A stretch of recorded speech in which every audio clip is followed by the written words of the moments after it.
2020 de Anto Winners Days, organisé par la plateforme Anto Winners. Et c'est vraiment le grand rendez-vous des femmes gagnantes. Et aujourd'hui, en cette journée du 31 juillet, c'est vraiment, ça concorde avec la célébration de la Journée internationale de la femme africaine. Et c'est un plaisir pour moi de vous accueillir sur ce panel. Je m'appelle Aniela Nyondiko, je suis burundaise, je suis moi-même entrepreneur et je suis aussi business et finance, je suis consultante en business et finance ainsi qu'en gestion des projets. Et aujourd'hui, j'ai le plaisir de modérer cette discussion et je suis accompagnée de 5 femmes entrepreneurs et du Gabon et de la Côte d'Ivoire. Très rapidement, je vais passer à une brève présentation d'elles. Elles auront à leur tour le temps de s'introduire et justement d'aller plus en profondeur par rapport à ce qu'elles font. Alors, nous sommes avec Laetitia Tessier. Laetitia Tessier est une wedding designer et fondatrice de Events by Letis, une agence d'événements qui opèrent dans l'événementiel. Alors que ce soit pour l'organisation des mariages, des événements privés, des repas d'affaires, des galas, des salons professionnels, Laetitia se distingue toujours par sa touche unique. Nous avons aussi Anaëlle Angodou Otunga. Elle exerce le métier d'acheteuse en grande distribution. Elle a fondé Glams Plus en 2014 et un site de vente en ligne de vêtements de femmes, chaussures et des produits cosmétiques. Et elle a aussi créé en 2018 l'AMA de Suze Yvain. C'est une structure qui opère également dans l'événementiel. Et en 2020, elle a fondé Foodies de Suze, un service de livraison des plats africains et européens, ainsi que Confits de Suze, une large gamme de confitures à base de fruits locaux et étrangers. Nous avons ensuite Zélia Audrey Ngone, qui a fondé Zélia Smoothies. Elle a justement fondé elle a fondé après avoir gagné un combat face à l'obésité et ce grâce à un programme qu'elle a associé au service. Et s'est investie pour aider toutes les personnes qui rencontrent des difficultés pour perdre des kilos en trop. Nous sommes aussi avec Astou Njama Dubois de la Côte d'Ivoire. Elle est Executive Event Planner et Business Coach avec plus de 10 années d'expérience entre les États-Unis et le Canada et l'Afrique. Elle est cofondatrice de Event. Vous pouvez faire moins de bruit. De coaching, de réseautage et de gestion d'événements. Nous serons aussi avec Jessica Alogo. Je ne sais pas si elle est avec nous déjà, mais je peux déjà l'introduire. Jessica Alogo, elle est fondatrice des Petits Pots de Logoué, une entreprise qui évolue dans le secteur de l'agroalimentaire au Gabon. Elle commercialise des pots de confiture à base des différents fruits. Elle est diplômée d'ingénierie en chimie Montréal, en Polytechnique Montréal, où elle a travaillé plusieurs années dans la capitale québécoise, dans la recherche et le développement. Ensuite, elle a travaillé en tant qu'ingénieure dans le secteur pétrolier chez Total au Gabon. Alors, très rapidement, c'était juste une introduction des panélistes. Je vais passer un tour de table. Je vais passer la parole à chacune d'elles pour peaufiner, n'est-ce pas, leur présentation et aussi nous dire en plus de détails, en fait, ce qu'elles font. Très bien. On commence par Laetitia pour la parole. Bonjour. Donc, comme Aniela disait, je suis Laetitia Tessier, fondatrice de Event by Letis. Nous, on fait tout ce qui est dans l'événementiel haut de gamme. On fait le design, la coordination, planification d'un événement. On a été souvent international aussi, soit pour représenter le pays dans ce domaine ou pour des événements, mariages, etc. À part ça, je pense que vous avez pas mal tout dit. Très bien. Alors, nous sommes avec Jessica. Jessica nous a rejoint. Bonjour. Bonjour Jessica. Vous avez la Bonjour. parole. Allez, avec votre présentation. Désolée, c'est un peu bruyant chez moi. Donc, je suis Jessica Logo, je suis fondatrice, bon, comme tu l'as dit, donc je suis fondatrice d'une entreprise au Gabon qui s'appelle Les Petits Pots de Logoué et qui est dans la transformation agroalimentaire. Donc, on a plusieurs gammes de produits, mais principalement, notre produit phare sont les confitures artisanales. Et on fait aussi des épices, des moutardes, des condiments. Voilà, l'idée, c'est donc d'exploiter les produits du terroir local et de les transformer en des produits d'épicerie fine gourmet. Merci. Astou, tu as la parole. Ok. Bonsoir à toutes. Super contente d'être dans ce groupe. Honnêtement, quand j'ai vu les panélistes, je me suis dit, waouh, Frédéric a fait exprès, je pense. Mais elle me dit qu'elle n'a pas fait exprès, mais je pense qu'elle a fait exprès. Donc, bonsoir à toutes les super girls de ce panel. Moi, je suis Astou, la seule, je pense, non gabonaise du panel. Donc là, je vous parle de la Côte d'Ivoire, d'Abidjan. Et comme l'a dit Aniela, je suis cofondatrice d'une agence qui s'appelle Event Pro International, qui était la première, donc que j'ai fondée en fait avec une de mes best friends au Canada, et dont la mission est essentiellement de professionnaliser le domaine de l'event en Afrique, essentiellement en Afrique francophone, mais aussi en Afrique anglophone, quand on aura l'opportunité d'y arriver très vite, on espère. Parallèlement, je suis également wedding et event planner, et aussi co-éditrice d'un magazine Dream, qui s'appelle Dream et qui existe en fait au Ghana depuis 10 ans. Et comme il faut bien faire un peu sa pub de temps en temps, je vais quand même le montrer. Et voilà, on a eu l'opportunité de pouvoir le faire rentrer en zone francophone. Et par la grâce de Dieu, on espère qu'il sera une belle plateforme pour toutes les femmes entrepreneurs dans le domaine de l'event. Ah, j'ai eu ce magazine-là d'ailleurs. Hier, c'est ça? Oui, c'est ça. Okay. Voilà. Justement, j'ai vu ton nom quelque part. J'allais te parler après. Même. On va se voir après. Ouais, j'ai reçu ça il y a 2 jours. C'est cool. Super cool. Eh bien, on passe la parole à Zélia. Zélia, tu as la parole.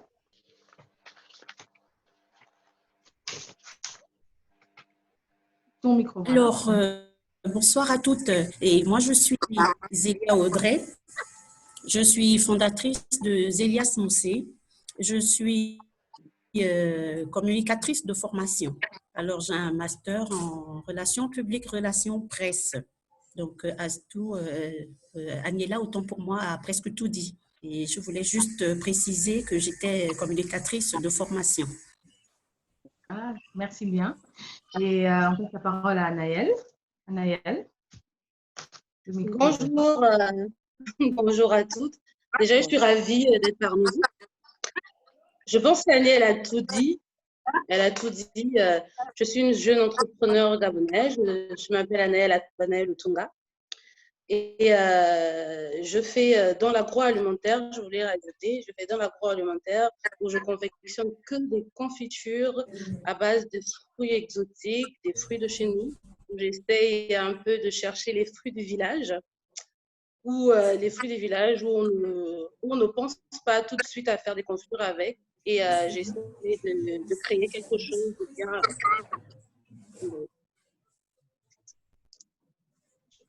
Oui, attends. Tu peux continuer. Ça y est? Anaëlle? Oui, ça y est. Ah, d'accord.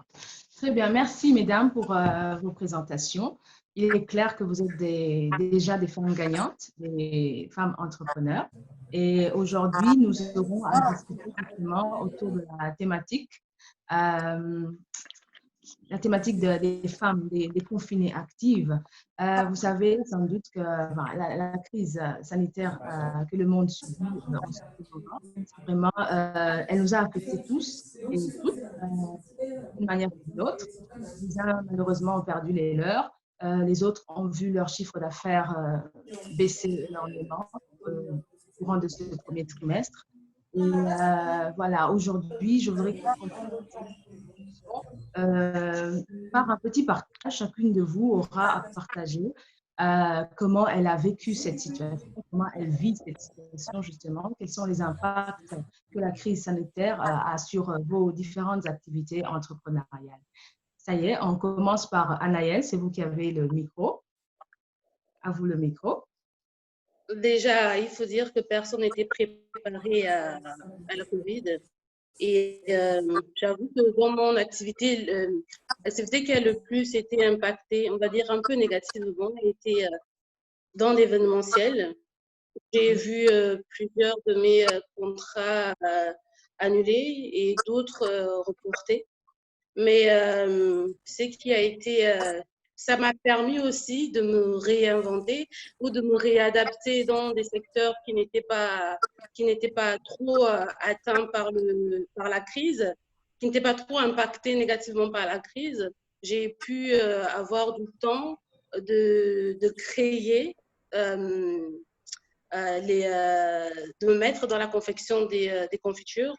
C'est pendant le Covid que j'ai pu créer les confites de Suze.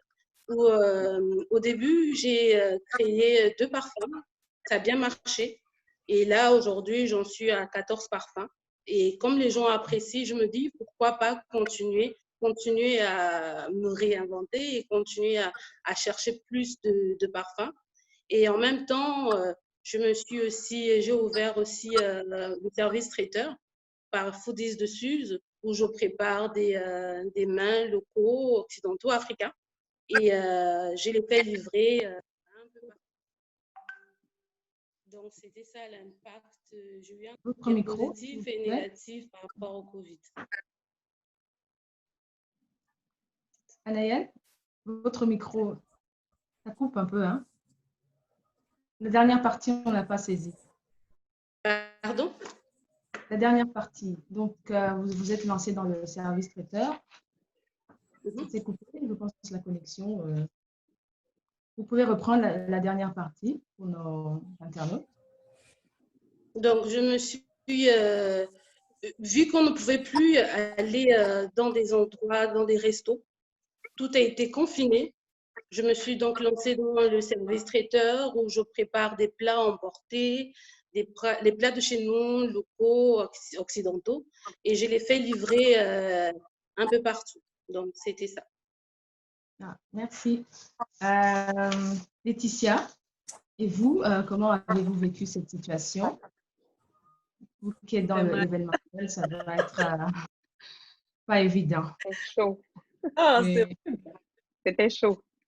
Oui. non, ben, écoutez, je pense pour moi, ça a été un avantage et un inconvénient. Un avantage parce que sincèrement, j'avais pas de vie. On n'avait pas de vie avec la société. Entre les avions, les contrats à l'étranger, les contrats ici, franchement, on n'avait pas de vie. Et du coup, avec le Covid, le plus gros problème pour moi, c'était par exemple de respecter mes obligations par rapport aux employés, par rapport à toute ma logistique, etc. Heureusement, on s'en sort, mais c'était compliqué. Et l'avantage, en fait, c'est que ça m'a permis de développer des projets qui étaient en attente. Moi, je ne veux pas dire que je me suis réinventée parce que c'était juste là dans les placards. C'était déjà, on va dire, prêt à 40%. Et puis, j'ai eu le temps de le finir.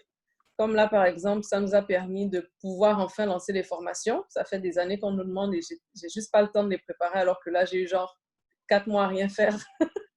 Donc, j'ai pu enfin faire tout ça. Aussi, on s'est lancé un peu dans l'alimentaire. Je n'appellerais pas ça service traiteur parce que pour moi, service traiteur, c'est trop large en fait. Nous, on a lancé, on va dire, une espèce de petit fast-food, des plats à base de frites. Donc, c'est une recette québécoise. Et en parallèle, on a lancé un programme, comment je peux dire ça? Un programme minceur. Donc, on fait des plats pour des dames, des messieurs aussi, qui veulent perdre du poids. Et du coup, c'est nous qui leur fournissons les repas à midi et pour la soirée. Et puis, bon, c'est un peu ça qui m'occupe en ce moment. Mais là, les activités ont repris. Et comme je dis, ça a repris violemment. Donc, c'est genre là, tout d'un coup. Donc, bon, écoutez, il y a tout ça à gérer, mais je suis quand même contente parce que sinon, j'aurais jamais eu le temps de lancer ça, quoi. Ouais. Donc, voilà. Forcément. Merci, Jessica, à vous. Nous, alors la période du Covid, c'est sûr que ça a été une période difficile parce qu'on avait beaucoup de points de vente fermés, dont un de nos plus gros points de vente qui est l'aéroport, qui est fermé depuis des mois et qui génère quand même un flux de revenus important chez nous, plus d'autres magasins, d'autres boutiques. Après, les points de vente restaient ouverts. Ce n'était pas forcément la priorité des gens d'acheter des confitures à 5 000. Ils étaient plutôt en mode on achète du riz et des sardines. Donc, c'est sûr que point de vente fermé plus des ventes plus slow en grande surface dû au contexte. Donc, voilà. Donc, c'était plutôt c'était impactant, c'est sur les premiers mois. Et pour devoir continuer à faire face aux obligations, parce que il faut continuer à payer les salaires, il faut continuer à payer les charges.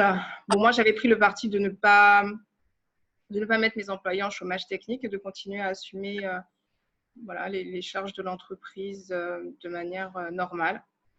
Donc, voilà. Et voilà. Donc, nous, on était plutôt sur un modèle de vente en B2B principalement. Donc, on ne faisait pas de vente aux particuliers ou du moins très peu. Bon, on avait quelques produits qu'on poussait, mais sans grande conviction parce que ce n'était pas un modèle de vente qui nous intéressait beaucoup.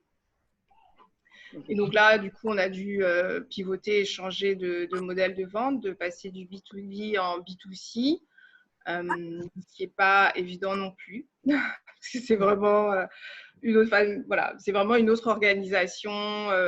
Gérer les clients tous les jours sur des WhatsApp, sur des Facebook, sur des Instagram, qui a commandé, enfin, moi, perso, je n'aime pas le B2B, le B2C à cause de ça.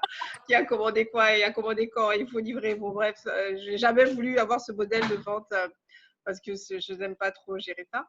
Mais bon, voilà. Donc, on n'a pas eu le choix et on a dû se redéployer comme ça. Et ça a demandé effectivement beaucoup d'adaptation et changer, mettre en place des stratégies pour collecter les commandes de manière plus efficace, pour éviter d'être là sur des petits reçus. Bon, de l'investissement aussi sur des choses dont on n'avait pas besoin avant, comme des machines, les petites machines, les logiciels de tickets de caisse, des choses comme ça. Donc, ça nous a vraiment demandé de changer complètement notre manière de faire et de travailler. Et ça a été assez éprouvant d'ailleurs. Je disais, franchement, j'ai bossé pendant le Covid comme si je recommençais une entreprise à zéro en fait. Ouais. Je dormais à 4 heures du matin, je me réveillais à 6. J'avais vraiment l'impression de recommencer une nouvelle entreprise. Comme quoi, quand on change de modèle, il y a tout à faire. Et surtout qu'il n'y avait pas le personnel pour aller avec parce que les gens, ils étaient chez eux. Mes employés, ils étaient payés, mais ils étaient chez eux. Donc, j'étais seule, en fait, à devoir faire tout ça, devoir m'adapter, gérer. Ma nounou m'aide, mon gardien m'aide. Enfin, je pense que tout le monde m'a aidée pendant cette période-là parce que j'étais chez moi seule et que mes employés étaient chez eux. Mais du coup, ça s'est plutôt bien passé. Les gens jouaient le jeu. Franchement, les gens, ils ont bien joué le jeu. Et bon, on n'avait pas forcément beaucoup d'attentes en termes de performance financière. Le but, c'était vraiment de rentrer l'argent pour payer les charges fixes. On ne cherchait pas vraiment à gagner de l'argent, à faire de la marge. C'était vraiment, OK, on a besoin de temps pour payer les charges entre-temps. Et franchement, ça va, ça s'est plutôt bien passé. Les gens ont bien joué le jeu. On a développé d'autres produits aussi, qu'on avait un petit peu, des produits d'appel comme des crêpes. On ne poussait pas beaucoup, encore une fois, pour des raisons d'organisation. On n'était pas organisé à l'atelier pour faire des crêpes toute la journée. Bon, là, c'est un produit qu'on a poussé plus, sur lequel les gens ont adhéré. Donc, après, on a développé d'autres produits, mettre en place un petit service de livraison de brunch et de petit déjeuner à domicile ou au bureau. Et donc, voilà, ça nous a bien aidés. Et puis, on continue, du coup, avec ces produits-là qui ont plutôt bien marché. Donc, on les continue et puis on continue à les pousser et à les développer sur d'autres formes. Donc, moi aussi, ça m'a permis, comme disait Laetitia aussi, de me recentrer un peu sur moi-même, de retravailler sur des choses sur lesquelles je n'avais pas le temps, mon site internet, mon site perso. Voilà, ça m'a permis de me poser aussi, d'écrire plein de trucs, de me projeter, de retravailler sur ma strat, des choses que j'avais tellement plus le temps de faire. Et donc, ça a été aussi de ce côté-là quelque chose de plutôt positif. Et puis, finalement, le fait que tout le monde soit à la maison sur Instagram, ça a beaucoup aidé aussi. On a beaucoup développé notre réseau de vente à l'international. C'était notre objectif 2020 et puis finalement, ça s'est beaucoup accéléré beaucoup plus tôt qu'on pensait. Donc, ça nous a beaucoup aidé de ce point de vue-là, la visibilité sur Insta, parce que tout le monde était à la maison, etc. Donc, au finish, c'était plutôt positif, en fait, en bilan global. Très bien. Zélia? Eh bien, moi, nous avons été confinés, stressés sous la crise sanitaire et sur tous les réseaux sociaux, dans les statuts Facebook et statuts WhatsApp, tout le monde se plaignait un peu de la prise de poids lors du confinement. Et du coup, je me suis dit pourquoi pas. Et c'est comme ça que je me suis lancée dans la préparation des smoothies et évidemment de proposer mon programme minceur qui va avec. Donc, du coup, ça s'est plutôt très bien passé pendant la période du confinement. Et du coup, l'impact était plutôt positif pour moi. Ah, très bien. Et Astou? Yes. Je pense qu'on a la même histoire, on a tout à peu près la même histoire. Moi, plus particulièrement, je dirais que vu que je gère plusieurs activités en même temps, mon activité en tant que planeur sur Spotlight Production a bien évidemment été à l'arrêt. J'avais 3 mariages prévus cette année-là, une conférence sur Libreville, annulée, reportée à une date ultérieure. La chance ou la grâce, c'était que j'avais également l'agence de formation.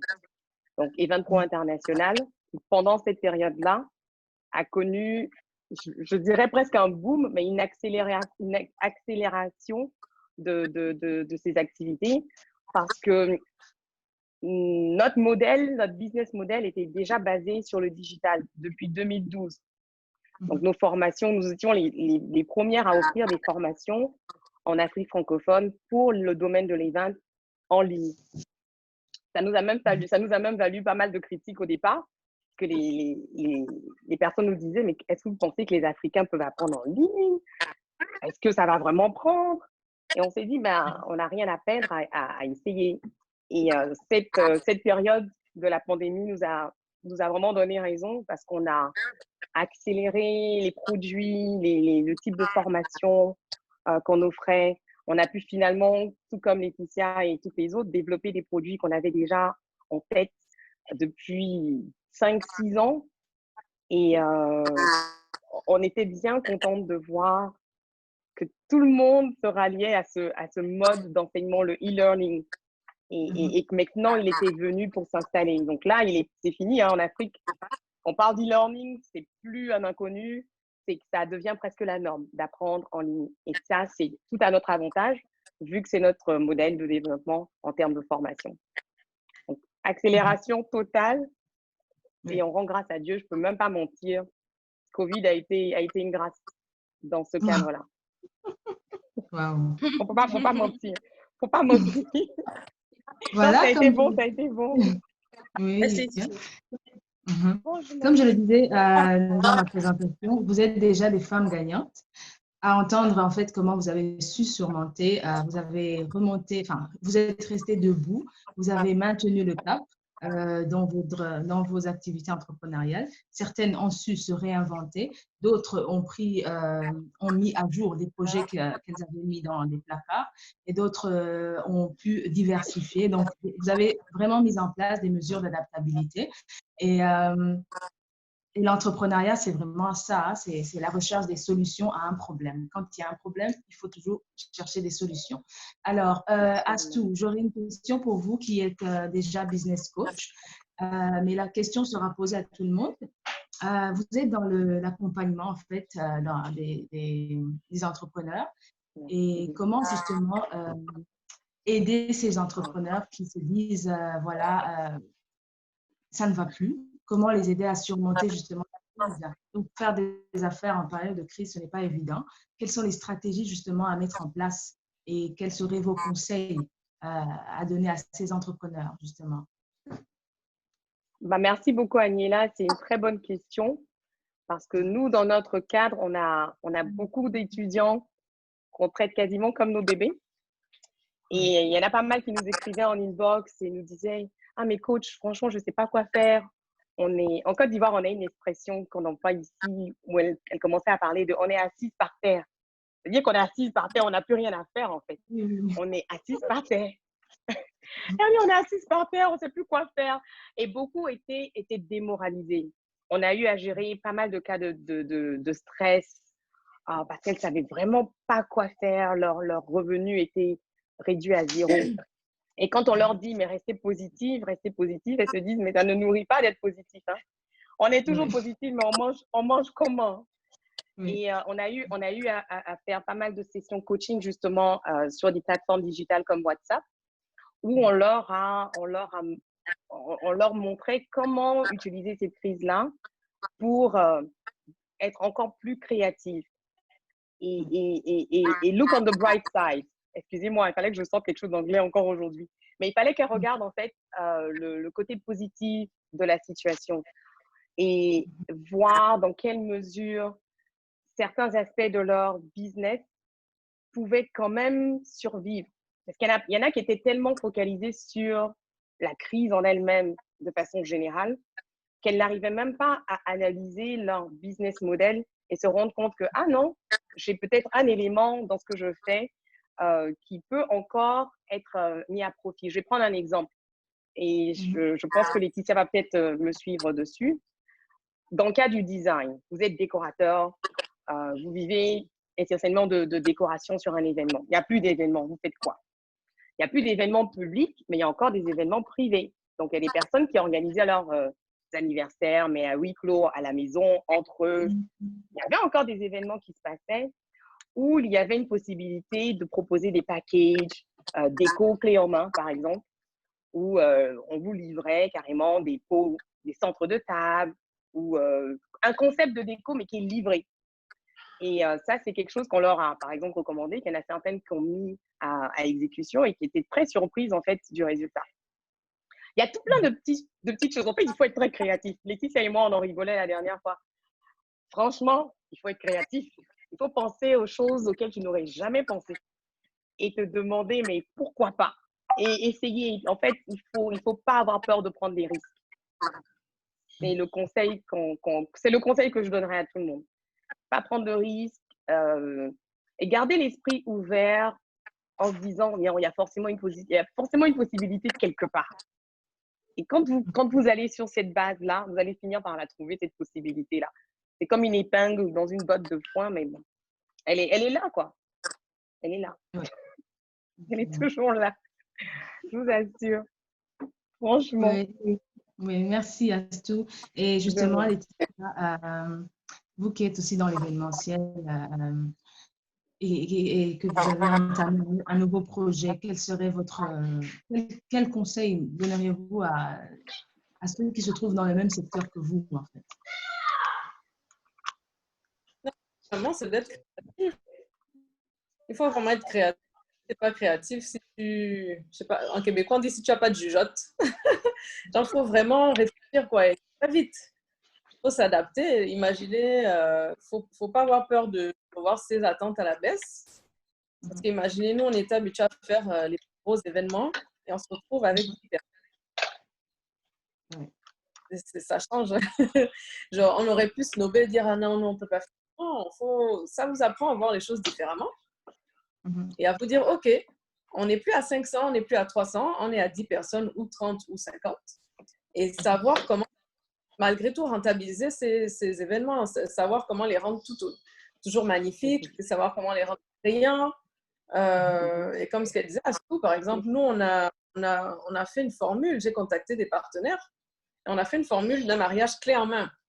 Mais c'est tellement avantageux pour ceux qui n'avaient pas forcément les budgets pour faire des mariages avec 300, 400 personnes, qui vous contactent et qui vous disent, bon, on est 50, on est 30, mais vous imaginez que le forfait que nous, on a fait, vous avez tout. Vous avez le vidéaste, le photographe, la maquilleuse, on s'occupe de tout, jusqu'à la bouffe. Vous avez juste à vous habiller, chercher votre voiture ou le lieu que vous voulez qu'on transforme et tout vient à vous. Donc, je ne sais pas quoi. Ça permet vraiment de revoir différemment ces choses et de se dire, OK, on est capable de surmonter avec ça au lieu d'avec ça.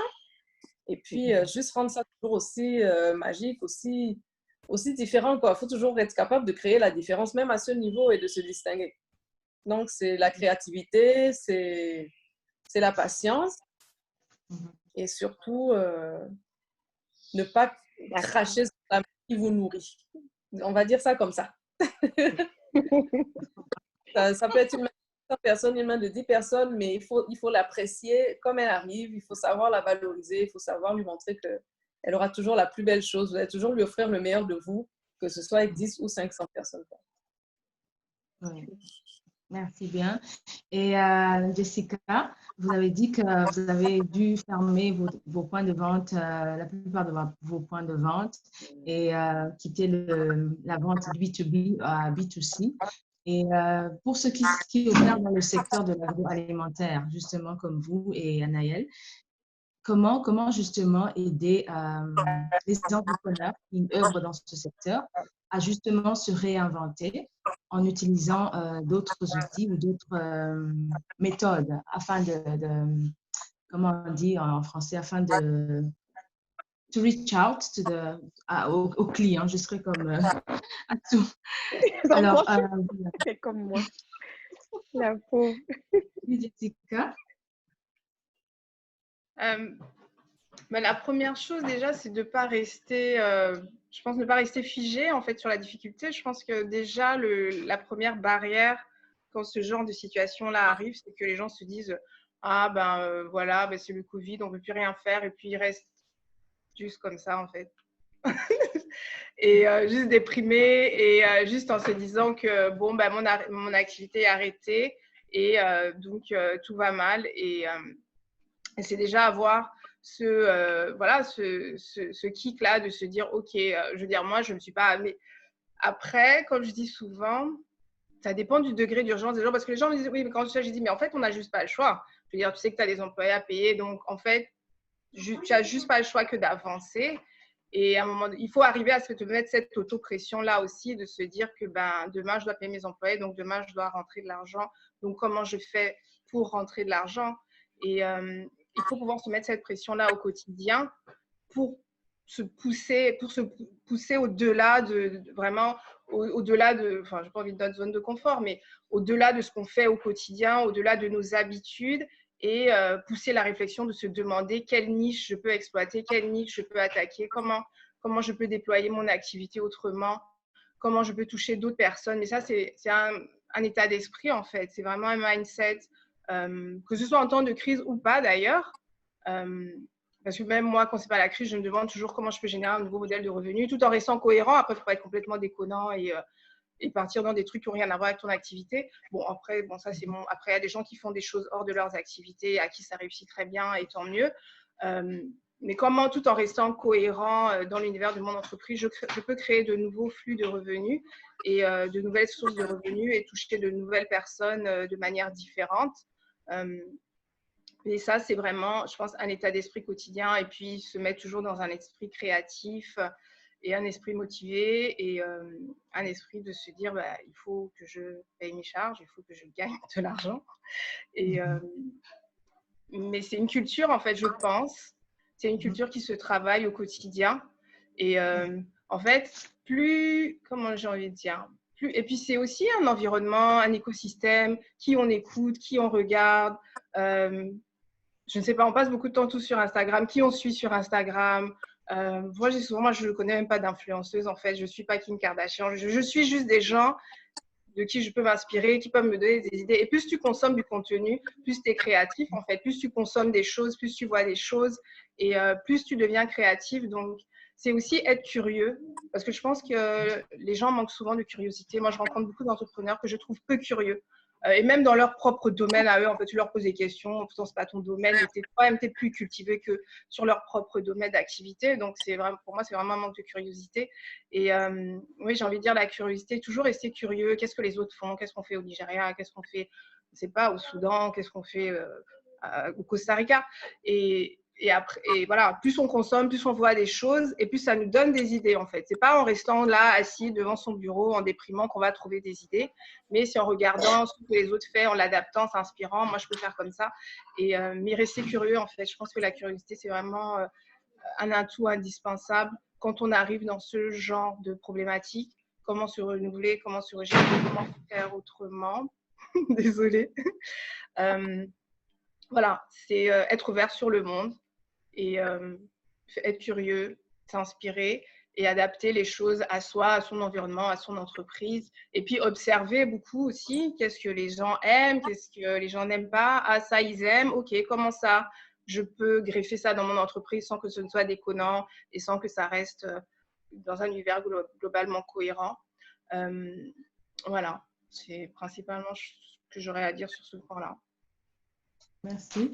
Et Anaëlle, justement, vous êtes, je dirais, serial entrepreneur. Vous êtes dans plusieurs secteurs. Comment justement arriver à concilier le tout, en fait? Que diriez-vous aux jeunes entrepreneurs, aux femmes entrepreneurs, justement? Vous avez su vous réinventer et vraiment, vous êtes serial entrepreneur, comme on dit en anglais. Vous touchez à tout, en fait. Qu'est-ce que vous diriez à vos sœurs africaines, justement, par rapport à ça? Ben, moi, je dirais de mieux communiquer. Moi, ça m'a beaucoup aidé.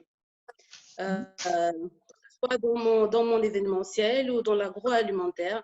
Moi, ma communication, c'était majoritairement de bouche à oreille. Et la crise m'a permis de communiquer d'une autre façon. J'ai concentré mon énergie à développer l'outil digital où je n'étais pas très digitale. Donc, j'ai beaucoup utilisé Facebook, j'ai beaucoup utilisé WhatsApp, je peux dire ça, j'ai inondé les gens de pubs, je me suis fait sponsoriser et j'ai pu toucher plus de personnes que je ne touchais pas auparavant. C'est vrai que je ne suis pas sur Insta parce que je ne suis pas très digitale, mais je pense que j'irai sur Insta après ce forum. Et avec ça, comme disait Petit Paul Logoué, il faut beaucoup apprendre. Moi, j'avoue que je suis beaucoup sur Pinterest, qui m'aide beaucoup, que ce soit dans mon côté déco, qui rallume ma créativité, que ce soit dans le côté agroalimentaire. Parce que quand on est passionné de quelque chose, il faut savoir se réinventer, il faut savoir voir ce que les autres font, comment tu peux piquer des petites idées et mettre ça chez toi, créer ta propre créativité. Donc, moi, je dirais aux gens de se former, d'aller sur des pages, des applications qui concernent les domaines où ils veulent évoluer et de beaucoup communiquer. En fait, c'est pas ça. Merci. Et Zélia, quel conseil donneriez-vous aux femmes entrepreneurs comme vous pour les aider à surmonter cette crise, justement, qui nous affecte différemment, hein? Alors, déjà, auparavant, je n'avais pas d'entreprise du tout. J'ai créé justement Zélia aussi pendant la grosse crise sanitaire. Alors, ce que je dirais, c'est-à-dire, il faut d'abord accepter d'agir dans toutes les situations paradoxales d'un côté, et après on se dit de quoi demain sera fait. Et si cette crise perdure, il faut donc aller jusqu'au bout de nos stratégies, de nos objectifs.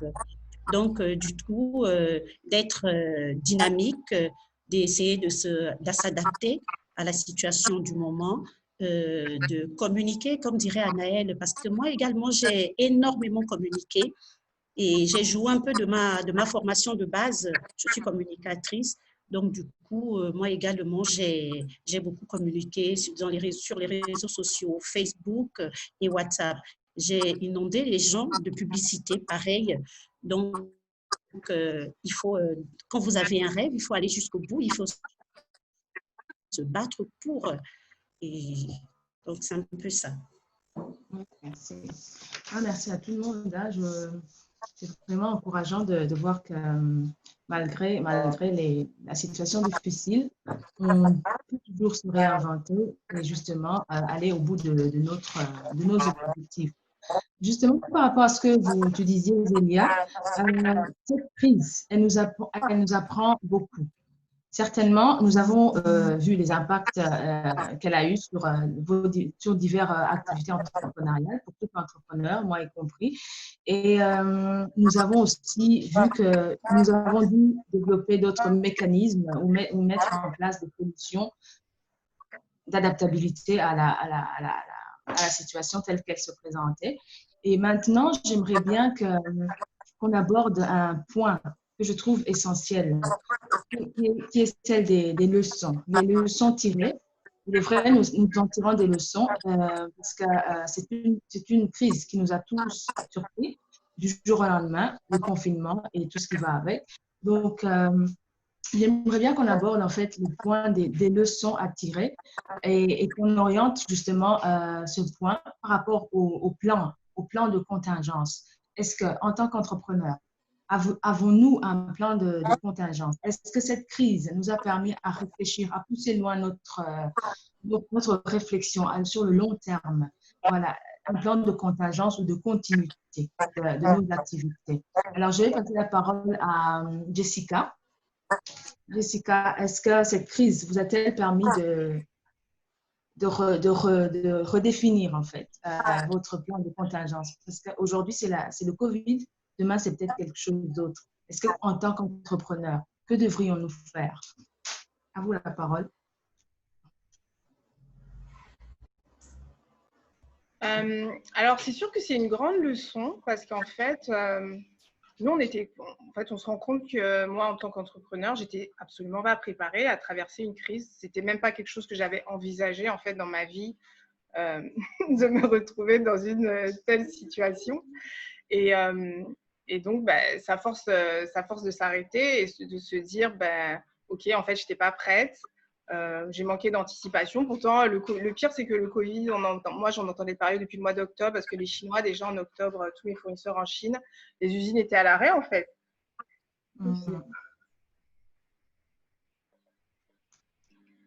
Mais j'ai juste pas… Ok, bon. Tu te dis, ouais, bon… Je ne me suis pas projetée, je pense que j'ai juste pas compris ce qui se passait, alors que j'aurais finalement pu bien anticiper beaucoup de choses. Mais je me suis dit, bon, ok, ils sont malades en Chine, dans un mois, ça va aller. Janvier, février, toujours, voilà, décembre, janvier, toujours rien.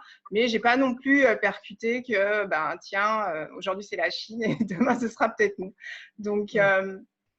Donc déjà, ça force à se remettre en question aussi sur un plan personnel, de se dire, bon, là, j'ai manqué d'anticipation, j'ai clairement manqué de réactivité. Et il y a tellement de choses que j'aurais faites au mois d'octobre. Et si j'avais justement eu ce sens de l'anticipation et dont je ne souffrirais pas aujourd'hui, en fait, aujourd'hui, j'ai plein de produits qui sont en rupture de stock parce que j'ai plus d'emballage, parce que tous mes fournisseurs chinois n'ont pas travaillé pendant 4 mois. Et alors que si j'avais anticipé le truc il y a 4 mois, je ne serais pas dans cette situation-là. Donc, moi, perso aussi, pendant la crise, ça m'a justement un plan de contingence, un plan d'urgence, gestion de crise, pour des formations que j'ai faites à Poison, quand j'étais ingénieure, c'est ça. Mais voilà, de me dire, qu'est-ce qui se passe justement chez les petits Coloboués en temps de crise, de manière structurelle, mais aussi sur le plan financier, en fait, parce que moi, j'avais pas d'épargne. Moi, j'avais mon argent qui rentre sur un compte, qui rentre, qui sort, mais j'avais pas une caisse d'urgence, par exemple, en cas de souci. C'est des choses que j'avais pas parce que je n'imaginais pas que j'en aurais besoin un jour. Et donc, tout ça, justement, ça… Bon, des choses tout le temps auxquelles je pensais, je me dis, ouvrir un compte épargne pour les petits pots de logo, ouais, il faut que je le fasse. Mais bon, le truc que tu te dis, je vais faire, et puis je fais jamais. Et là, quand ça t'arrive, tu te dis, oui, en fait, il faut que je le fasse. Donc, voilà, des choses comme ça. Comment réagir? Je veux dire, aujourd'hui, moi, je suis beaucoup plus à même d'affronter une nouvelle crise parce que de cette crise, j'ai tiré ces enseignements-là. Et puis, aujourd'hui, je sais que j'alimente un compte ou en cas de pépin, voilà, j'ai une banque d'argent qui est là pour répondre à tout ça. Et donc, je pense déjà, voilà, pour moi, ça a été un des plus gros enseignements, j'ai envie de dire, de être préparée. Moi, me préparer mon entreprise à la crise, ce à quoi je n'étais absolument pas prête. Et aussi, ça nous repositionne aussi, en fait, sur un peu toutes les relations, finalement, qu'on a. Est-ce que j'ai besoin d'avoir un fournisseur en Chine, par exemple? Parce que, finalement, tu te rends compte que tu es tellement dépendant en termes d'intrants ou de matières premières d'autres pays. Bon, après, c'est aussi ça, la mondialisation. Mais finalement, on se rend compte qu'on est très petit dans cette mondialisation et que ben voilà, une petite grippe, enfin pas une petite, mais une grippe met en péril en fait nos entreprises parce que ben, on n'arrive plus à commercer, on n'arrive plus à naviguer, à envoyer des choses et aussi voilà, me redemander, ok, est-ce que j'ai besoin d'avoir un fournisseur en Chine? Est-ce qu'il n'y a pas moyen d'avoir un fournisseur plus proche? Comment je peux demain, dans une situation, enfin, ce ne serait pas acceptable qu'il y ait un Covid-2 en 2022 et que je me retrouve dans la même galère en fait. Donc, comment je peux faire aujourd'hui pour ne plus être dépendant de tel fournisseur? Comment voilà, remettre toute ma chaîne logistique, en fait, toute ma chaîne d'appro, remettre toute ma chaîne d'appro sur la table et me dire, OK, demain, comment faire pour faire évoluer toute cette chaîne logistique-là pour que je ne me retrouve plus dans cette situation? Donc, c'est des choses aussi sur lesquelles j'ai dû beaucoup travailler. Et bah, ça nous recentre aussi, j'ai envie de dire, sur l'humain et sur… bah, j'ai envie de dire, ça n'a pas été aussi une mauvaise chose parce qu'on est tellement dans le speed, on travaille tellement H24. Et puis là, bah, on était à la maison, quoi. On était à la maison avec nos enfants, H24.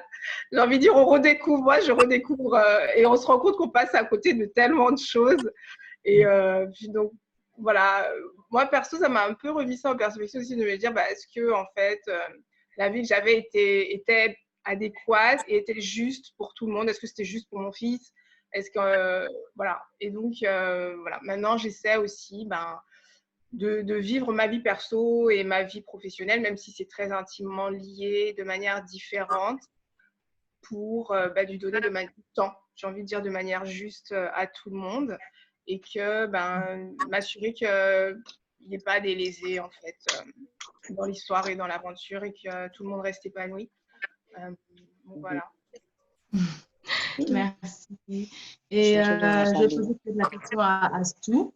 Astou, vous avez dit que la période de Covid fut vraiment une période positive pour vous, et déjà dans le digital. Mais aujourd'hui, si vous veniez à faire face à une autre crise, peut-être pas sanitaire, mais… J'ai de gros soucis d'Internet en ce moment, donc j'ai dû carrément venir m'asseoir dehors. Je suis venue m'asseoir dehors. Ça y est, ça va? Tu nous entends?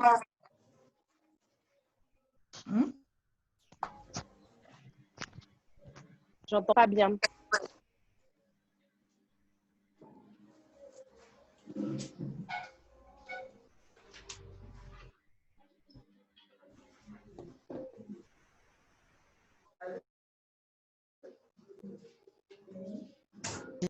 La pandémie, vous a-t-elle… envoyé le message à Mila pour qu'elle de 30 minutes. Parce que le taux Instagram, c'est…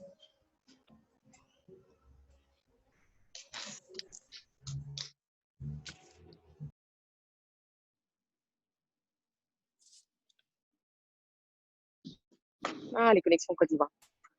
Ouais, j'espère que là, c'est la bonne. Hein. Désolée. Internet à Abidjan est en gros souci. Ok.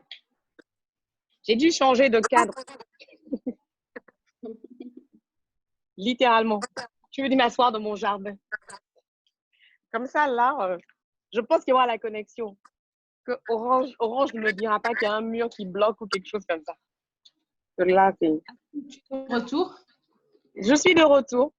Voilà. Alors, je te posais la question de savoir justement ton plan de contingence ou de continuité face à est-ce que la crise, elle t'a amené à penser plus loin, sur le long terme, le plan de contingence. Ouais. Our contingency plan. Yes.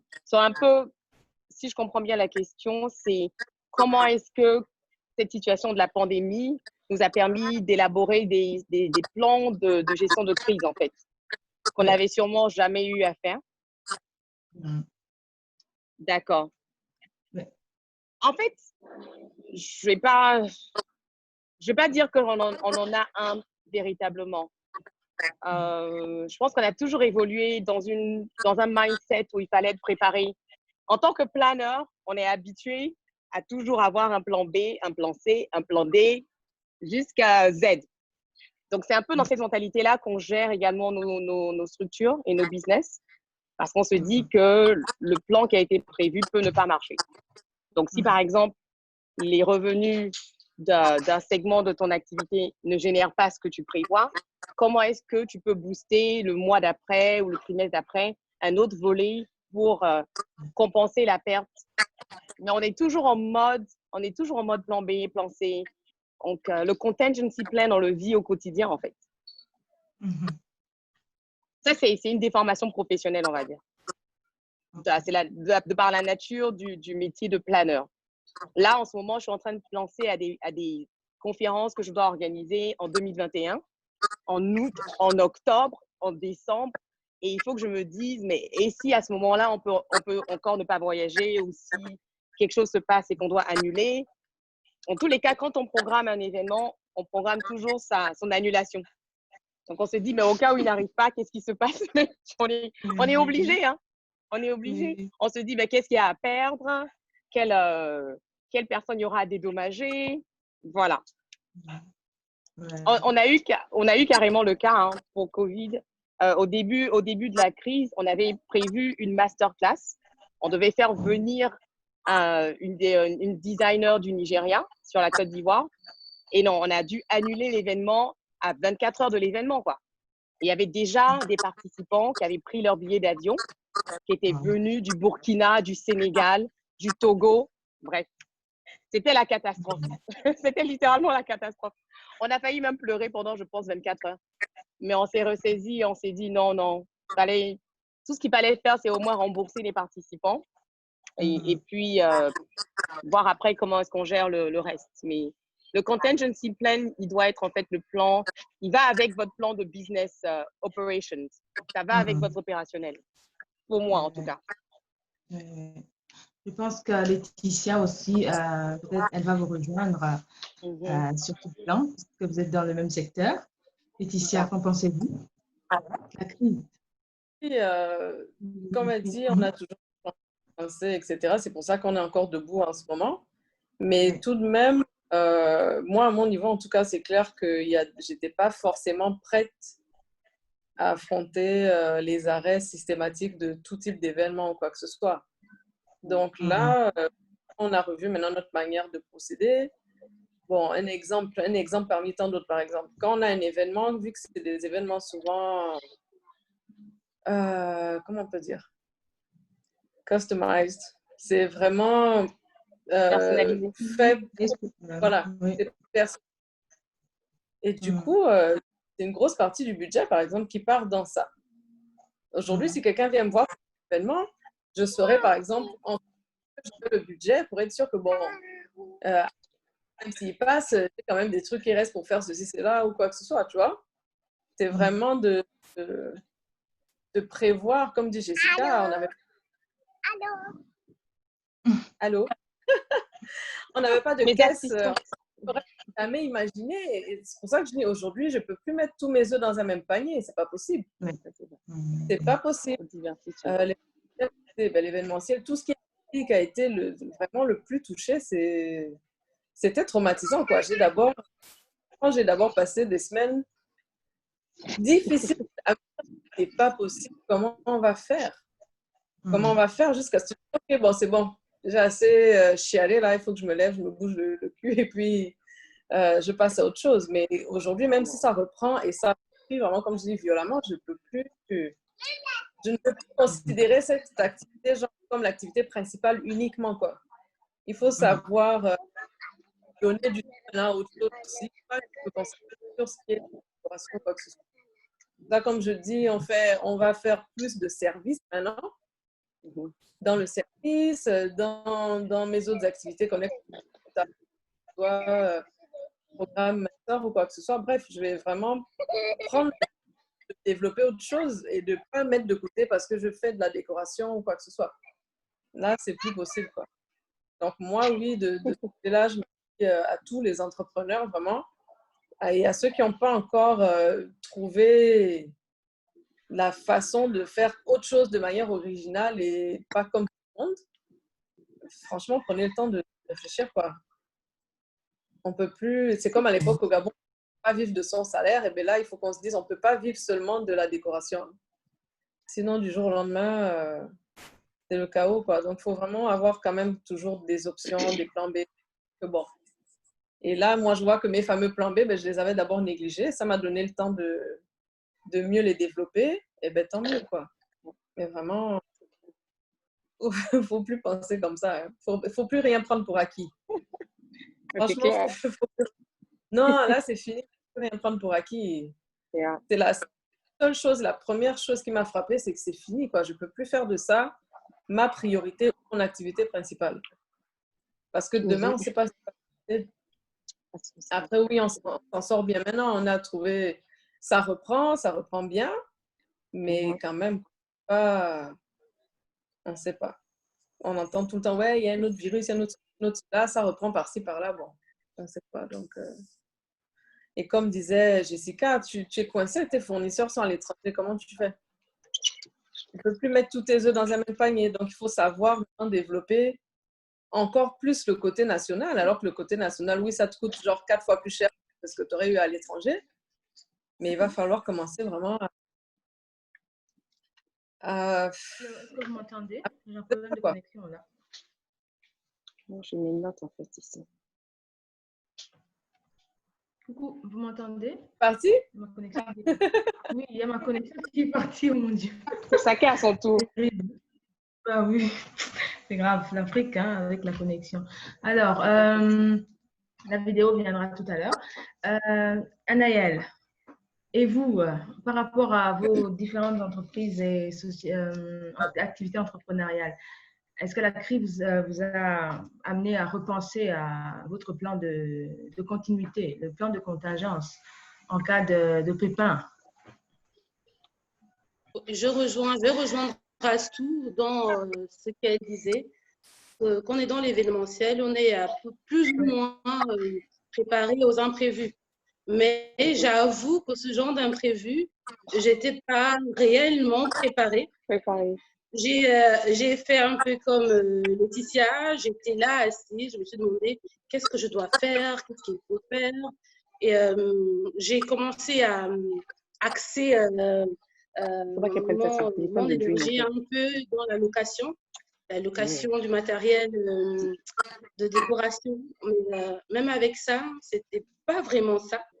Et après, je me suis dit, pourquoi, comme on dit, mettre tous ces œufs dans un même panier? Pourquoi ne pas aller chercher ailleurs, aller chercher des revenus ailleurs que dans l'événementiel? Et du coup, Confit de Suze et Foodie de Suze m'a vraiment aidée. Dans les confitures. J'ai pu avoir une nouvelle clientèle, toucher des personnes que je n'avais pas et des personnes qui, de par mes confitures, ont su que je faisais aussi dans l'événementiel, qui passaient maintenant des commandes chez moi dans la location des choses. Je me suis mise comme Jessica dans des brunchs préparés. Et qu'est-ce que je faisais? Je vous propose des branches, je fais la petite peau qui va avec. C'était dans le même package. Et j'avoue que me mettre que dans l'événementiel, c'était plus bon pour moi aujourd'hui. Donc, me diversifier a été une bonne chose. Je pense que se diversifier, c'est une bonne chose en tant qu'entrepreneur. De ne pas faire juste une seule chose, en fait.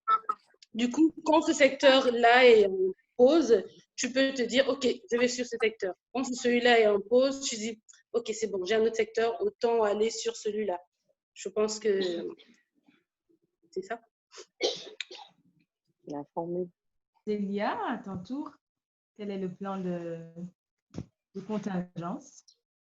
Alors, déjà, je vais rappeler que la crise a été une source d'opportunités, autant pour moi, pour nous toutes.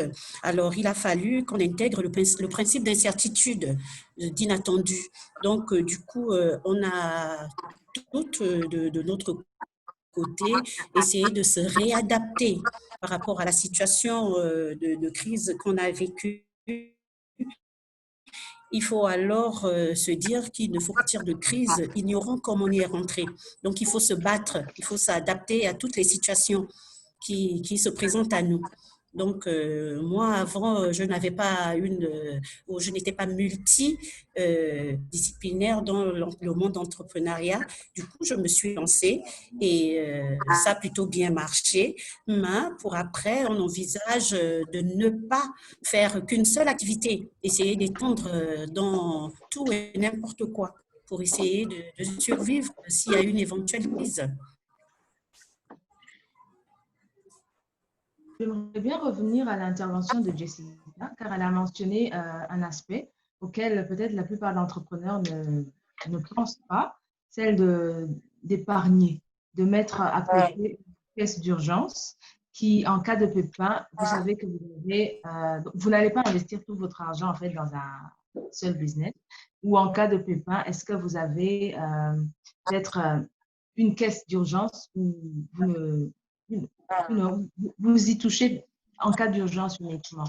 Est-ce que il faut vraiment que tous les entrepreneurs, je pense, nous-mêmes, puissent penser à mettre en place cette épargne mensuelle qui, à mon avis, vraiment, est d'une très grande utilité. Est-ce que c'est le cas pour vous? Jessica, elle est la seule à avoir mentionné ça. Mais les autres, j'ai remarqué que cet aspect-là, on s'adapte, mais qu'en est-il du plan financier, de, de cette épargne, de cette caisse d'urgence? Vous avez pensé? Astou. C'est la partie qui est toujours la plus sensible. Et moi, la première, je suis très, très mauvaise gestionnaire. Je le dis à qui veut l'entendre. Je sais ce qu'il faut faire, mais en termes de gérer.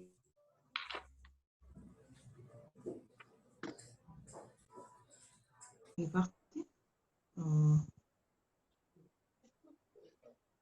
elle va revenir. Laetitia, est-ce que vous avez pensé à mettre en place une caisse d'urgence? Oui. Non, oui, même quand elle me disait désormais, dès qu'il y a quelque chose, tu as déjà enlevé tous les frais, tout ce qu'il faut pour toutes tes options de 2 mois au moins. Et puis, voilà quoi. Non, maintenant. On n'a plus le choix parce que là, si ça arrive, c'est arrivé, on va être très mal. Je pense que c'est aussi une culture hein, que l'on doit développer, une éducation à l'épargne, c'est important. En tant qu'entrepreneur, nous, on pense investissement, mais aussi, il faut penser aussi à Là, on pense épargner. et on ne pense pas trop épargne. Là, laissez-moi vous dire qu'on va penser épargne plus qu'investissement. Non, on épargne. À mon avis, on épargne en vue d'investir, c'est ça. Épargner de l'argent pour juste garnir les comptes bancaires, ça ne servira à rien en fait. Anaëlle, est-ce que vous êtes serial entrepreneur? Vous êtes dans presque tous les domaines. Vous avez pensé à cet aspect aussi, j'espère. J'avoue que je ne pensais pas à épargner. Ça, je ne vais pas mentir. J'avais tellement d'idées que dès que j'ai des fonds, je les ai injectés dans un nouveau projet.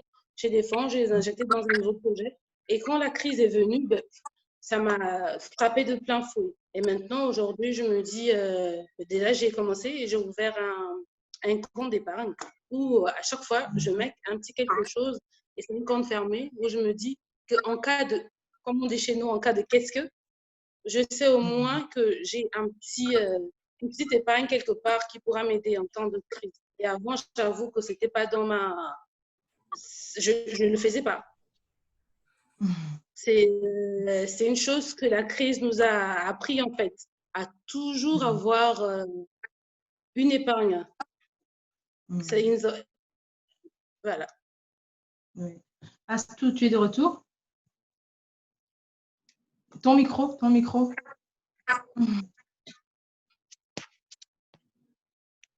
Astou. Okay. C'est bon? C'est bon là? Oui, c'est bon. Je suis revenue à l'extérieur. J'ai fait l'erreur de vouloir repartir dans mon bureau, mais je suis revenue rapidement. D'accord. La connexion n'aime pas trop l'intérieur. Et j'étais en train de dire justement que je ne suis pas du tout bonne gestionnaire en fait.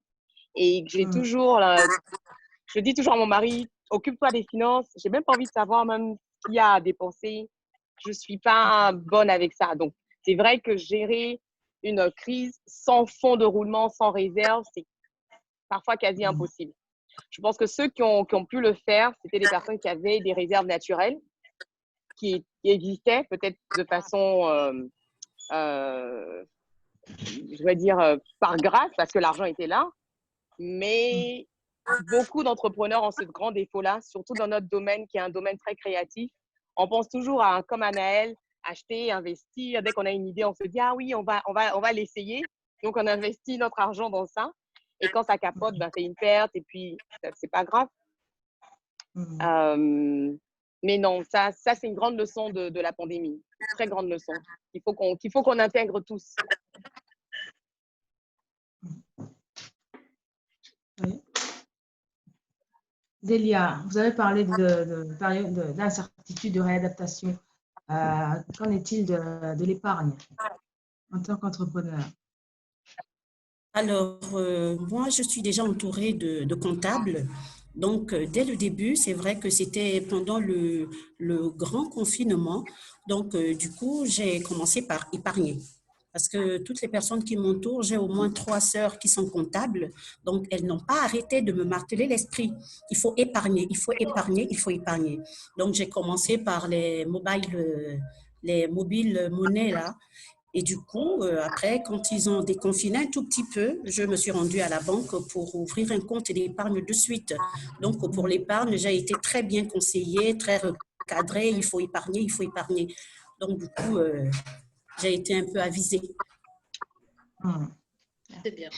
Alors, j'aimerais bien rappeler à nos internautes que vous suivez la 3e édition 2020 de la plateforme Onto Winners et nous sommes au grand rendez-vous des femmes gagnantes intitulé Onto Winners Days et nous sommes sur le plateau avec 5 femmes entrepreneurs, 5 femmes gagnantes du Gabon. Nous avons Jessica Alugo, nous sommes avec Astou Ndiamat Dubois, nous sommes avec Laetitia Tessier, nous sommes avec Zélia Audrey Ngone et nous sommes avec Anaël Angono Otunga.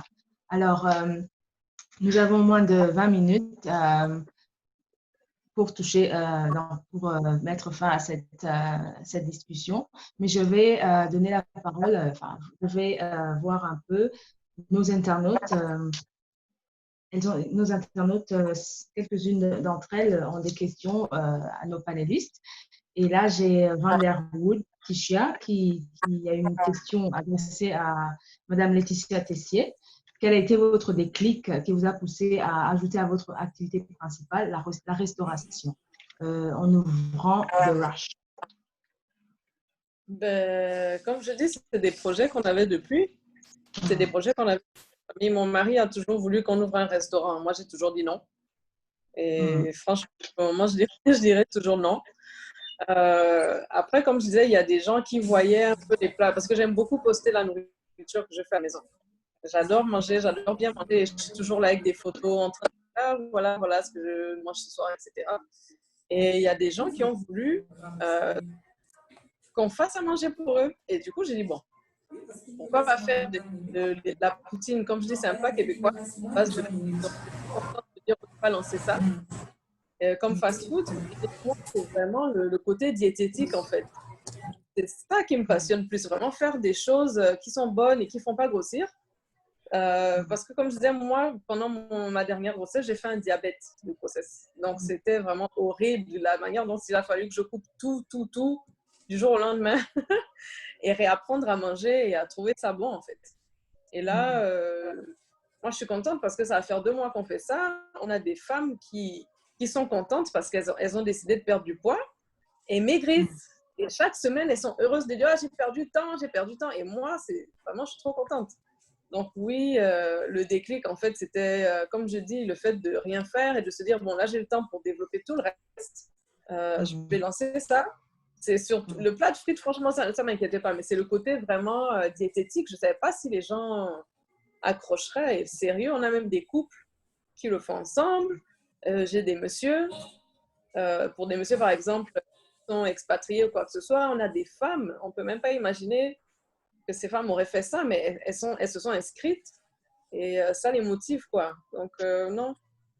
Le déclic, c'est vraiment juste le temps de, le temps de rien faire. Et j'étais là, j'ai juste dit, OK, je vais faire ça vu que j'ai le temps pour ça. Ouais. Elle continue aussi en posant la question de savoir si est-ce que vous n'avez pas eu peur de justement vous lancer dans un nouveau business en période de confinement, période d'incertitude. Non, je sais pas. C'est de la nourriture. Donc, si la personne ne commande pas, ben écoute, on n'achète pas. C'est pas comme si tu allais louer un local ou vraiment faire des investissements de malade, quoi. C'est quelque chose que je prépare, comme je dis, c'est dans ma cuisine. Si tu n'as pas de client, tu n'as pas de client, quoi. Maintenant, non. Ce qui me fait peur, en fait, c'est plus de m'être lancée dans ça et de voir que ça marche très bien. Du coup, il faut que je commence à me dire, bon, il faut que je trouve maintenant mon double pour gérer cette partie parce que de mélanger et la bouffe et vraiment toute la programmation de nos journées se font en commençant par tout ce qui est nourriture et après on enchaîne sur la déco. Et là, ça fait en sorte que je travaille genre, j'ai trois quarts de travail, quoi, matin, après-midi et soir. Et du coup, c'est là, maintenant, il faut que je trouve la façon de me dégager un peu et de dire, bon, là, j'ai trouvé genre la personne que je sens qu'elle est capable de faire tout ce que je veux, surtout côté cuisine, hein, pas côté déco, côté cuisine. Et de trouver cette personne et dire, OK, je pars en paix. Je n'ai pas besoin d'être là tout le temps, H24, à la surveiller ou quoi que ce soit. Elle est capable de gérer. Là, ça, c'est mon défi actuel. Mais pour le moment, ça va, on gère encore. Donc, ça va.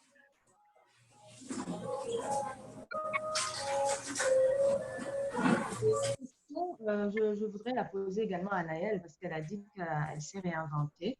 Est-ce que vous n'avez pas eu peur de vous lancer dans un nouveau projet et en temps de crise justement, en temps d'incertitude, vous vous dites il ne faut pas investir en ce moment parce que les affaires ne tournent pas. Le climat n'est pas propice. Qu'en dites-vous? Moi, j'ai pas eu peur. Je suis passionnée de cuisine.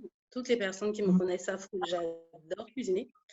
J'ai vu ça comme une opportunité. Les restos sont fermés, les gens veulent bien manger.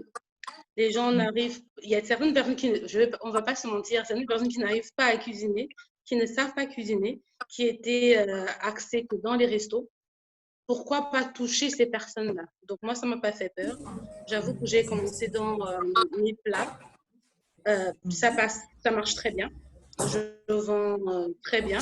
Au début, c'était pas ça, mais après, ça fonctionne. Par contre, moi, comme en semaine, je travaille, j'ai pu trouver mon double, comme on va dire, une personne que j'ai formée. Je la forme les week-ends sur les plats que je veux qu'elle fasse pendant la semaine. Le week-end, on prépare ensemble. La semaine, la personne prépare. Donc, ça passait très bien. Donc, sur ce niveau, j'ai pas eu de problème. Ouais. Merci. Donc, finalement, on dirait qu'il y a certains secteurs qui sont plus touchés et d'autres Oui. qui, avec la crise Covid, ça a boosté en fait vos activités, notamment ceux qui sont dans l'agroalimentaire, parce que tout le monde, c'est une nécessité de manger, mais qui sont dans l'événementiel, avec le confinement ou la faible, enfin, le fait que l'on ait suspendu toutes les réunions de plusieurs personnes. Voilà. Donc finalement, il faudra penser dans ce sens. En période de crise, il faut bien investir dans le secteur de l'agroalimentaire, hein, parce que c'est assez prometteur. Assez prometteur. Alors, je trouve que le temps qui nous est imparti, il nous reste 5 minutes. Alors, j'aimerais bien, aujourd'hui, en cette journée, je vous rappelle que c'est le 31 juillet que nous célébrons la Journée internationale de la femme africaine.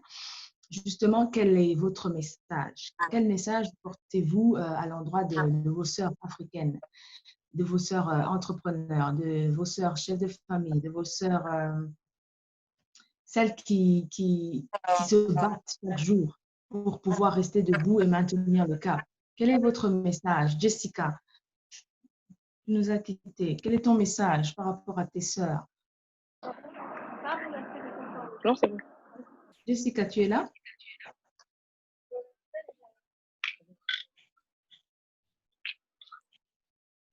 Jessica. Bon, je vais peut-être revenir vers elle. Jessica, tu es là? Ton micro? Ouais. Excusez-moi, j'ai été perturbée. Est-ce que tu pourrais reprendre la question? Ah, voilà. La question, bon, c'est aujourd'hui justement, on touche à la fin de notre séance, mais aujourd'hui, en fait, on sait que c'est le 31 juillet, c'est la journée où on célèbre la journée internationale de la femme africaine. Et justement, en tant que femme africaine, quel message apportez-vous à l'endroit de vos sœurs africaines, de vos sœurs mamans, de celles qui se battent chaque jour pour rester debout, pour maintenir le cap? Et voilà, que diriez-vous à vos sœurs qui vous écoutent en ce moment? Déjà que, en fait, quand on parle d'entrepreneuriat en Afrique, quand même rappeler que c'est quand même les championnes du monde de l'entrepreneuriat sont quand même les femmes africaines, en fait, et que c'est quelque chose qui est vraiment très fortement ancré dans notre culture et dans notre être en tant que femme. C'est pas comme si c'est un concept nouveau, en fait, hein, l'entrepreneuriat féminin en Afrique.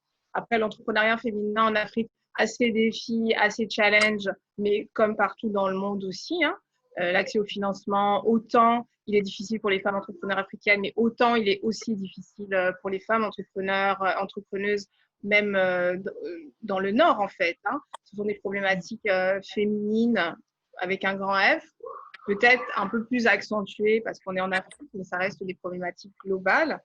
Et que, en fait, il faut juste être agile et naviguer avec ses limites, dans le sens où, par exemple, on sait qu'on ne prête pas aux femmes, lance-toi dans un domaine où tu n'as pas besoin d'argent, où tu n'as pas besoin de prêt, où tu auras, voilà. C'est-à-dire que accepter, à un moment donné, il faut juste accepter son contexte, accepter son environnement. Quelles sont mes limites en tant que femme entrepreneur africaine, mais en tant que femme entrepreneur aussi de manière globale? Et comment je navigue dans cet environnement-là? Comment j'arrive à créer de la richesse? Comment j'arrive à construire une entreprise en étant consciente, voilà, de mes limites, juste les accepter. Après, c'est vrai qu'il faut mener des combats pour les faire reculer, mais ça, c'est notre travail, en fait, c'est la démonstration de notre efficience et de nos performances en tant que femme entrepreneur qui va faire tomber les barrières, j'ai envie de dire. Mais ne pas être, j'entends trop souvent, c'est pas que j'en ai pas conscience, on a tous conscience des limites des femmes en tant qu'entrepreneurs, mais juste se dire, OK, elles sont là, pour l'instant, c'est ça. Comment je peux créer, comment je peux grandir, comment je peux créer de la richesse en ayant conscience de ces barrières et en faisant différemment.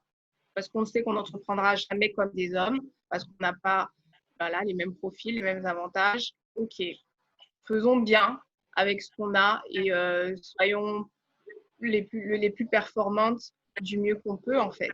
Parce que je pense que moi, je vois beaucoup d'entreprises gérées par des femmes et des entreprises gérées par des hommes et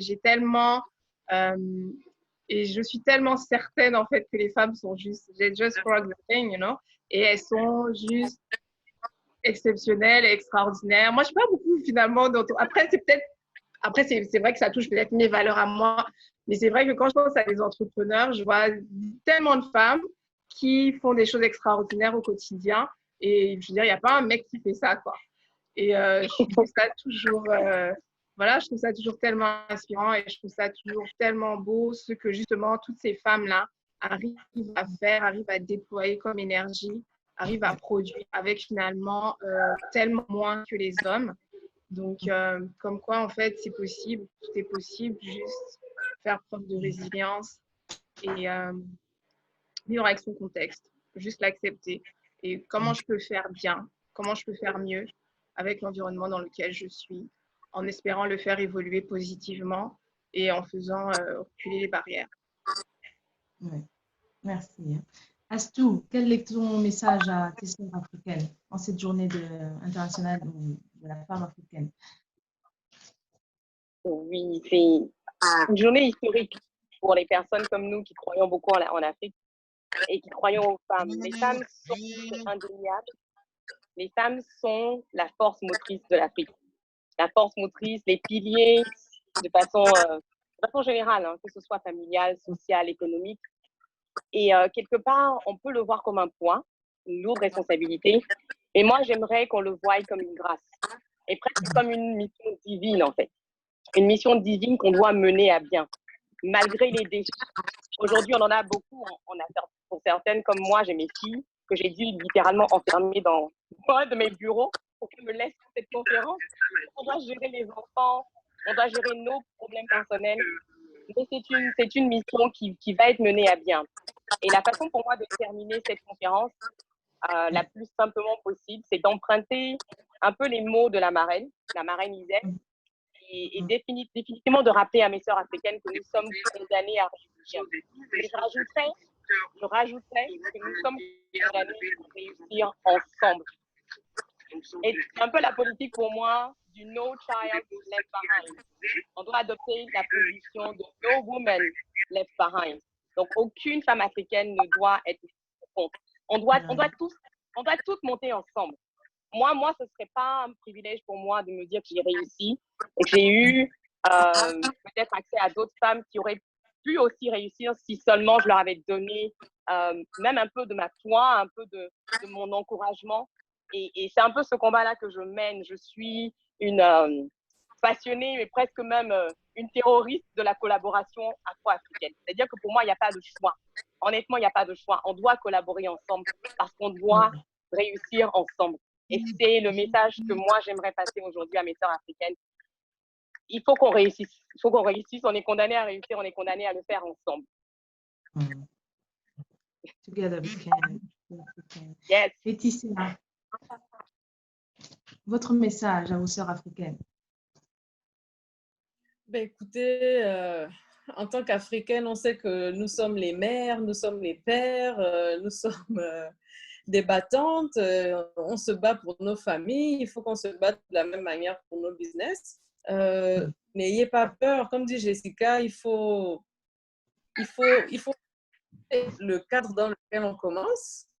Et franchement, moi, je vous dis, ce cadre dans lequel vous commencez, apprenez à être original, cherchez à être toujours différente, cherchez à faire mieux que ce que vous avez fait la fois précédente. Ne vous contentez pas du peu que vous avez pu faire aujourd'hui ou de ce que vous avez créé ou quoi que ce soit. Il faut vraiment toujours donner le meilleur continuellement. Il faut savoir s'auto-critiquer. Il faut savoir, bon, moi, par exemple, quand je fais une déco, je vais dire, ben, ok, c'est bien, tout le monde est là, puis moi, je dis, oh, non, j'aime pas ça. Et tout le monde veut me gifler, genre, mais les malades, je dis, non, moi, j'aime pas ça. Parce que là, une fois que c'est fait, eh bien, je m'auto-corrige et je dis, ah non, la prochaine fois, je vais faire mieux et je ferai comme ça. Donc, il faut savoir, il ne faut pas se contenter de ce qu'on fait, quoi. Si on veut percer, si on veut être les meilleurs, battez-vous et apprenez, comme on dit, il y a la crise qui est arrivée, on ne s'y attendait pas, apprenez à économiser pour pouvoir faire mieux. Et comme on dit, les femmes africaines, elles font ça depuis, elles ont commencé petites commerçantes, aujourd'hui, elles ont des boutiques partout, aujourd'hui, elles voyagent, etc. C'est dans nos gènes, quoi. Il ne faut pas avoir peur, mais il faut le faire correctement. Apprenez à le faire correctement, à développer vos business correctement et sans crainte, quoi. Ayez confiance en vous. Merci, Laetitia. Anaëlle, votre mot de fin à vos sœurs africaines? Moi, je dirais que nous avons tous des projets. Nous avons tous une idée qui germe dans notre tête. Et après, on se dit, est-ce que je pourrais faire ce projet? Est-ce que si je vais dans ce sens, est-ce que les choses vont bien se passer? Est-ce que, moi je dirais aux femmes, mes sœurs, de toujours aller au bout de leurs rêves, d'aller au bout de leurs projets. Même si les chiffres te frappent en plein fouet, tu te dis, ok, ça n'a pas bien marché. Quand je vais reprendre ce projet, je saurais qu'à ce niveau-là, je dois faire ça différemment et faire les choses de notre façon. Quand on a un projet qui nous tient à cœur, cherchons toujours à nous former. Parce qu'il est bien beau d'avoir une idée et puis de se dire, ok, je suis mon idée, c'est une bonne idée. Mais si tu as l'idée et que tu n'as pas la formation qui va avec, tu peux facilement te planter. Cherche à te former. Entoure-toi des gens qui peuvent te guider, qui peuvent t'aider à mieux peaufiner ton projet, ton idée. Je pense qu'avec ça, les choses iront de mieux en mieux. Si je peux me permettre, c'est un des atouts positifs que la plateforme Manteau 1 heure c'est-à-dire que dans la plateforme, on forme des femmes qui veulent entreprendre, on leur donne des atouts pour mettre en place leur business, on les suit, on va avec elles jusqu'au bout de leur projet. Je pense qu'on est bien formé, on peut gravir toutes les montagnes. Donc, formation pour nous. Merci. Et Zélia, votre message? Alors, mon message à toutes les Africaines, c'est que nous ayons toute la force et la conviction dans ce que nous faisons. N'ayons pas peur. N'hésitez surtout pas lorsque vous voulez mettre une idée en place, même si elle n'est pas forcément de notre culture. Aujourd'hui, il y a pas, tous les Gabonais ne connaissaient pas ce qu'était un smoothie, mais aujourd'hui, j'ai fait découvrir à beaucoup de Gabonais ce que c'est. Donc, ayez la conviction, ayez la force d'avancer et n'hésitons surtout pas. Merci.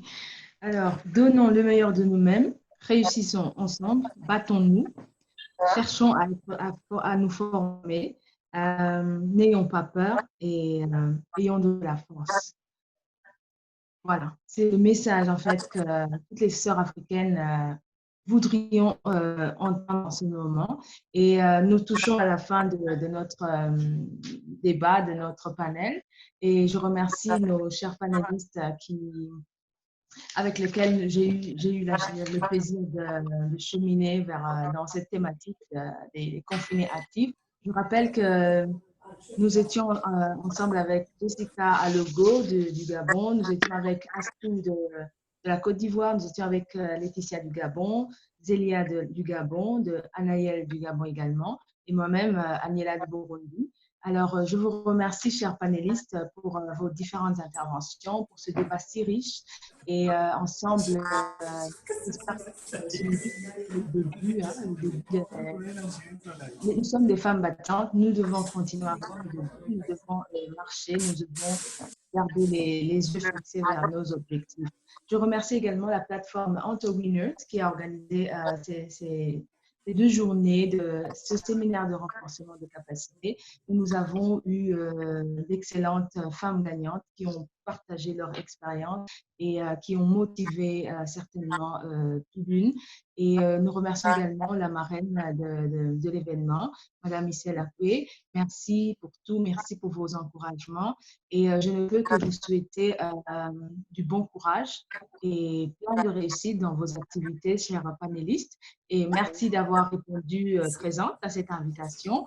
Et à la prochaine. Merci bien à nos internautes. Merci, au revoir. Au revoir, merci.